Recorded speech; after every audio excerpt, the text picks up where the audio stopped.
Namaste. Good morning. I just wanted to mention here that I basically have two different types of. I've been doing these short videos for a couple of weeks. Hope that clap wasn't too startling. But been doing these shorter ones for the last month or so. Anyway, after 4 years of 33-minute longer ones, and a lot of requests that 33 minutes is too long, but those were more for me, kind of a documentation, okay?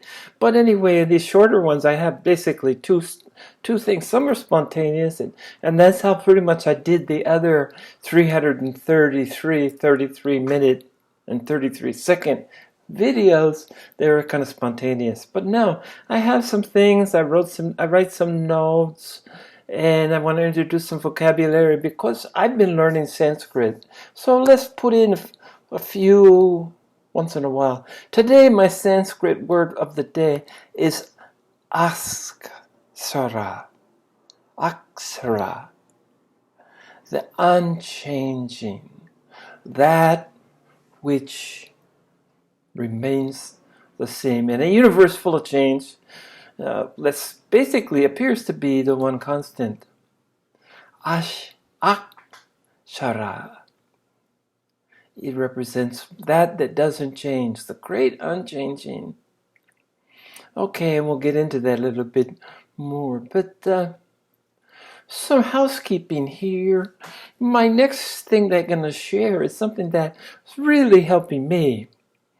And this is both spiritual, physical. You can apply this to all levels of your life. Keep everything where it belongs. Yeah, there's a place and a time. And works really well. So I just want to share that wisdom. Keep everything where it belongs. Now, in this vein that I'm sharing some little sound bites, how about this one? Enlightenment, awakening is not how you are. It is what you are. Okay? And here's another satya. So we had akshara, the unchanging. Satya, one reality. In the non-dualist world, one reality. And that reality is the effect of the cause.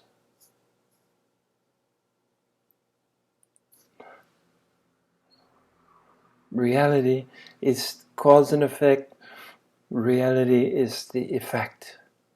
The Maya, the illusion, the ego. Okay, and today's talked about is surrender, because it never can come back to this enough. It seemed like the awakening process is also an endless process of surrendering. Surrendering what is, surrendering to your circumstances, surrendering to a higher order, surrendering up the ego. And this is the surrender process happens incrementally along our journey, step by step. There is so much to surrender to, and everything that we surrender to along this journey is equally important, is equally as important. Everything. As we surrender, there is a certain amount of release and relief. Release, relief, oh. It's not surprising that you experience a surge of emotions, surrendering up. A part of that you that you were for so long has been changed. A part of you that you were for so long has been changed. It's like a part of you is no longer there, in its way, like a death. We are to die to ego, and we are to die to ego and be reborn into love. Trust the process, trust the journey. If you're feeling these emotions, simply allow them to be. Yes. Let them flow from you. Love yourself for who, what you are, and who, what, where you are in that moment, without expectations of anything else. Bingo! Don't expect anything, just let it go. Here's what Maharishi, one of the handful of people that I just really, fully awakened being that I just really love. Sri Ramakrishna, Ramahana Maharishi. Okay. Basically, that's the two. It's boiling down to these two. And he says, self-surrender is synonymous with eternal happiness. Now here's a new word for me. Therefore, one should try to gain the equipoise of mind under all circumstances, okay? And somewhere later, as I scroll down, I'll talk about equipoise and give you a equanimity, which was granted to me on my journey for clarity. On my journey to silence the mind through my rigorous Zen training, I was gifted with this equanimity to maintain a levelness, to stay in the same state of mind, no matter what's happening inside, around you, outside, to stay in the same peace and love.